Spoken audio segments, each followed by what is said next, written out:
चलिए शुरू करते हैं सीजीएल के मैथ का मॉक टेस्ट। फर्स्ट क्वेश्चन है आपके सामने, which number among is not divisible by 8। ठीक है, तो आपके पास ये 3 नंबर है और इसने पूछा है कि इन चारों में से कौन सा नंबर है जो 8 से डिविजिबल नहीं है। तो 8 का डिविजिबिलिटी रूल क्या होता है कि किसी नंबर की लास्ट 3 डिजिट वो 8 से डिवाइड होनी चाहिए। अगर वो 8 से डिवाइड है तो पूरा नंबर 8 से डिवाइड होगा। तो देखो ऑप्शन हमारे पास 4 ऑप्शन है। पहला ऑप्शन चेक करते हैं, लास्ट की डिजिट 8 से डिवाइड है, नहीं है, तो इसका मतलब ये नहीं है 8 से डिवाइड, बाकी ये तीनों है। Next question, 2 number are respectively 17% and 50% more than a third number. The ratio of the 2 number is, देखो थर्ड नंबर को x मान लेते हैं और वो जो 2 नंबर है उसको y और z। तो ये थर्ड नंबर है ना, ये जो है 17% ज़्यादा है सेकंड नंबर के, यानी 117/100 इज इक्वल टू वाई, और x 150/100 is equal to z।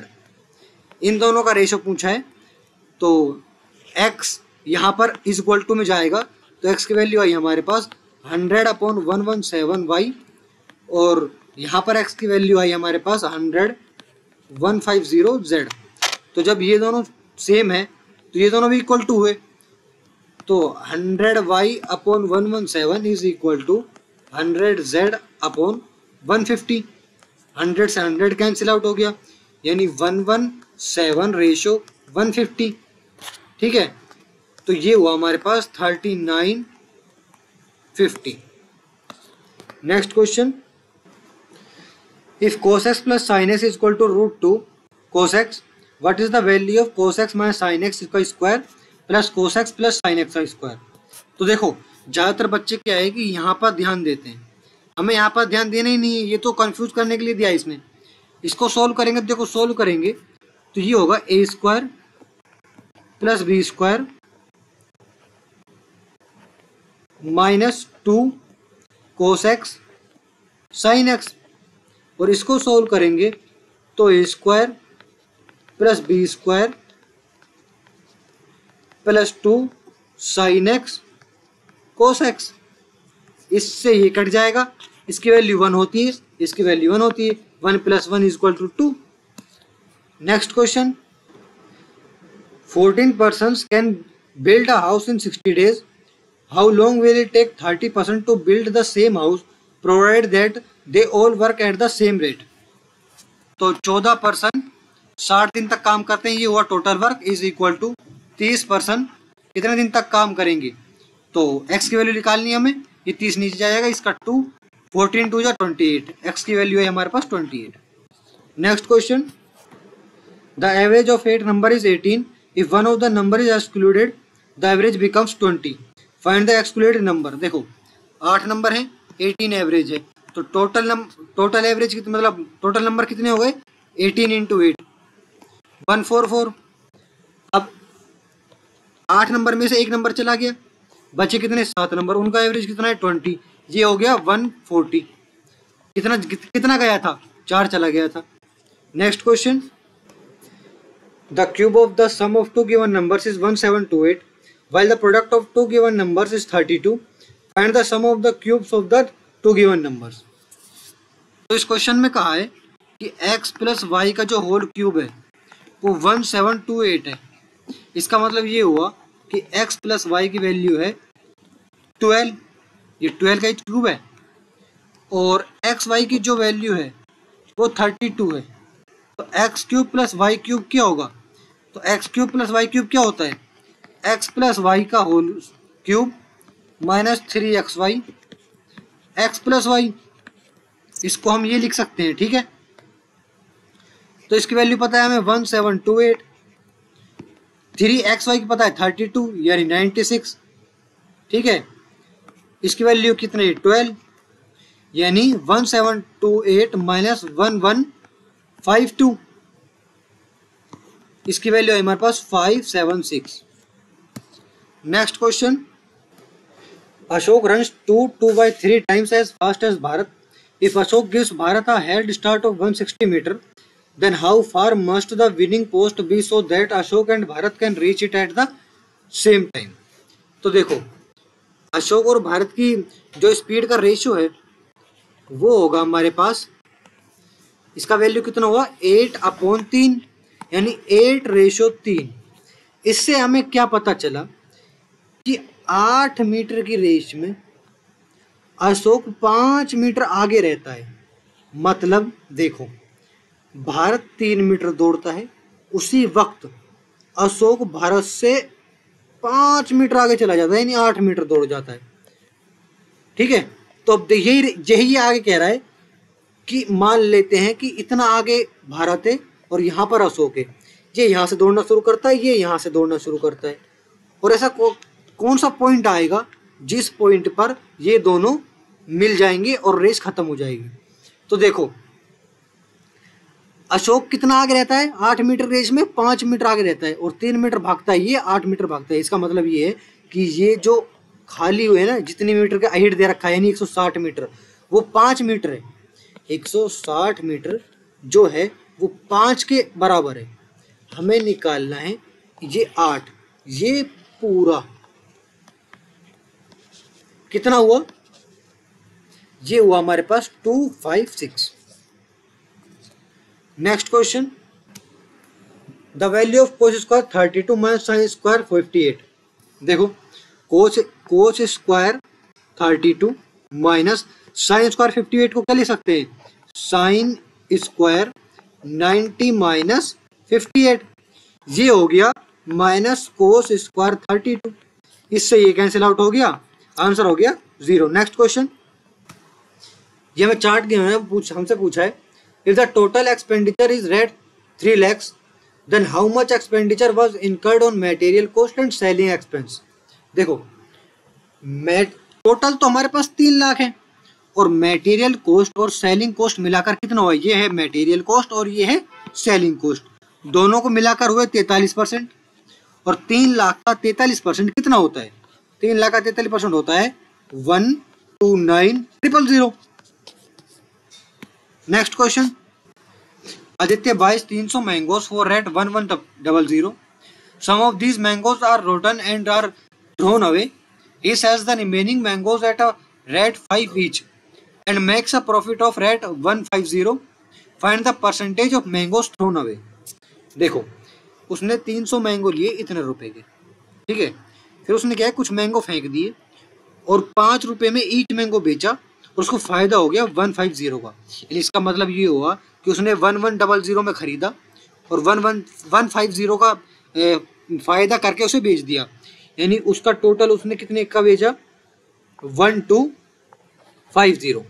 ठीक है, इतने पैसों में बेचा और एक एप्पल 5 रुपए में बेचा, तो इसका मतलब ये हो गया, इससे काटेंगे तो इसने 250 एप्पल बेचे। ठीक है, अगर 250 एप्पल बेचे और वो उसने 300 मैंगोज लाया था और 250 मैंगोज बेचे, इसका मतलब ये हुआ कि उसने 50 मैंगोज फेंक दिए। तो 300 मैंगोज के 50 मैंगो कितने परसेंट हुए, ये हुए 16 2/3। Next question, n+15% each working for 9 hours a day can complete 36% of work in 8 days. n+9% can complete the remaining work in 20 days if each of them works for 7 hours per day. Determine the value of n। तो देखो ये क्या कह रहा है कि n+15 worker जो हैं 9 आवर घंटा काम करने सर 8 डेज में 36%, ये 36% हुआ। ठीक है, is equal to n+9 workers remaining work 20 days में करने से प्रति आवर 7, यानी ये हुआ 64, यानी ये 36% वर्क हुआ, तो ये हमारा 34% वर्क 64% वर्क हुआ 64। ठीक है, तो परसेंटेज से यहाँ पर 100 आएगा ऊपर, तो इस परसेंटेज से इस परसेंटेज कट गया। ठीक है, तो वैल्यू आई हमारे पास n+15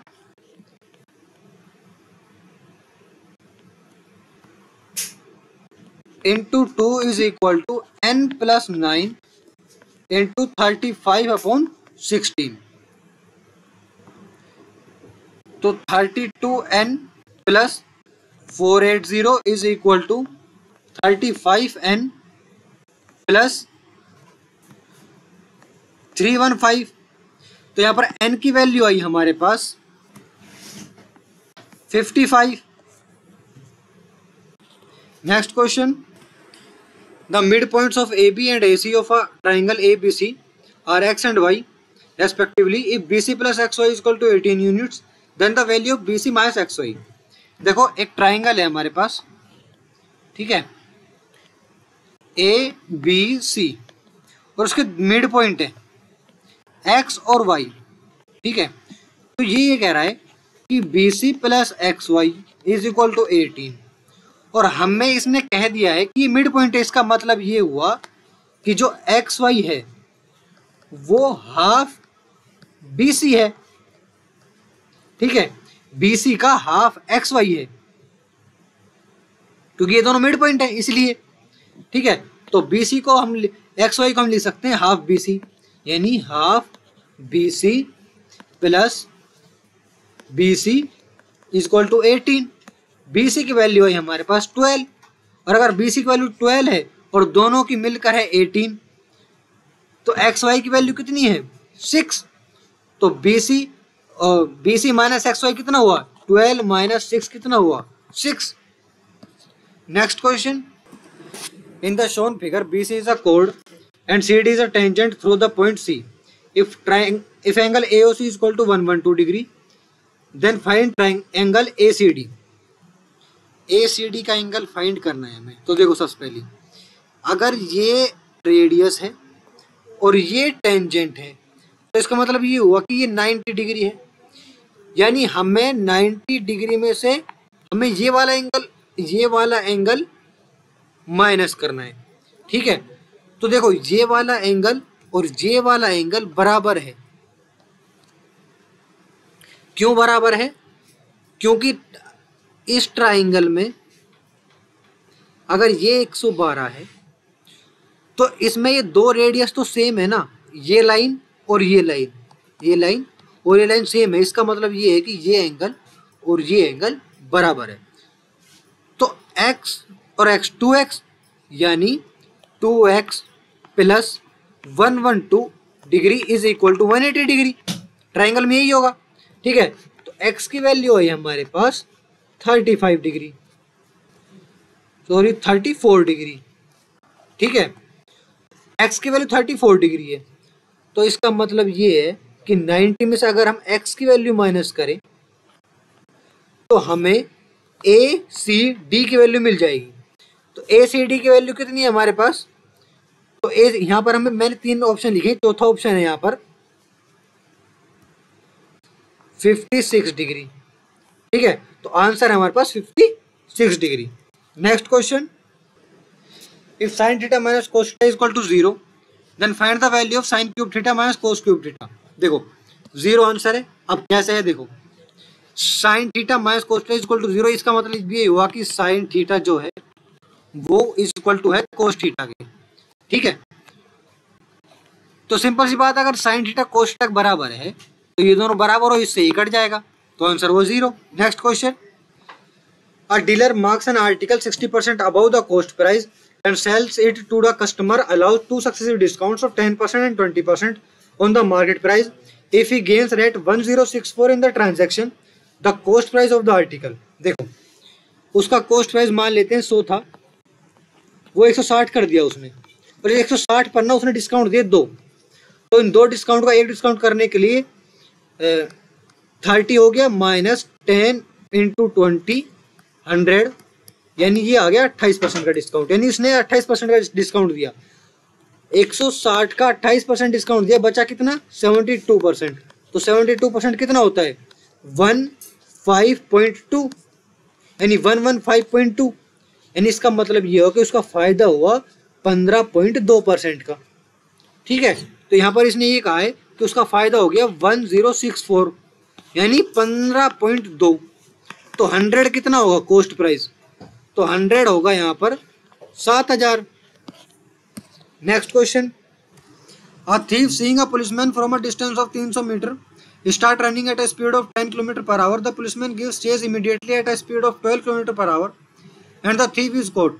What is the distance run by the thief? देखो 300 मीटर उनकी डिस्टेंस होती है, 10 किलोमीटर थीफ की स्पीड, 12 किलोमीटर पुलिसमैन की स्पीड। इसका मतलब ये होता है कि ये 2 किलोमीटर एक्स्ट्रा इसको 300 मीटर कवर करने में मदद करेंगे। इसका मतलब ये किलोमीटर पर आवर में है, ठीक है, मीटर पर सेकंड में बनाएंगे तो 2 इंटू 5/18, 18 ऊपर जाएगा तो ये यहाँ पर आ जाएगा। इसकी वैल्यू है हमारे पास 540 सेकेंड्स, ठीक है।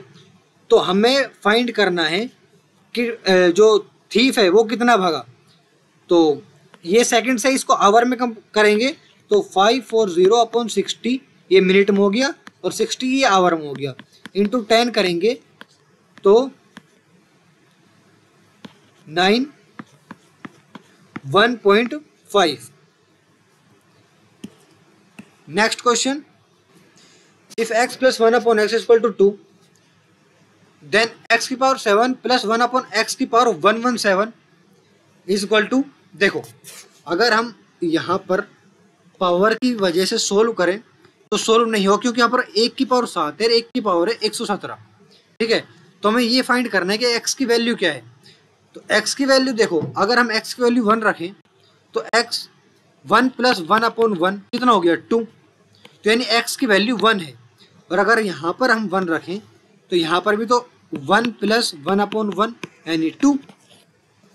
Next question, when m is divided by 7 the remainder is 5, when 3m is divided by 7 the remainder is, देखो मान लेते हैं कि m डिवाइड बाय 7 है तो रिमाइंडर बचता है हमारे पास 5, ठीक है।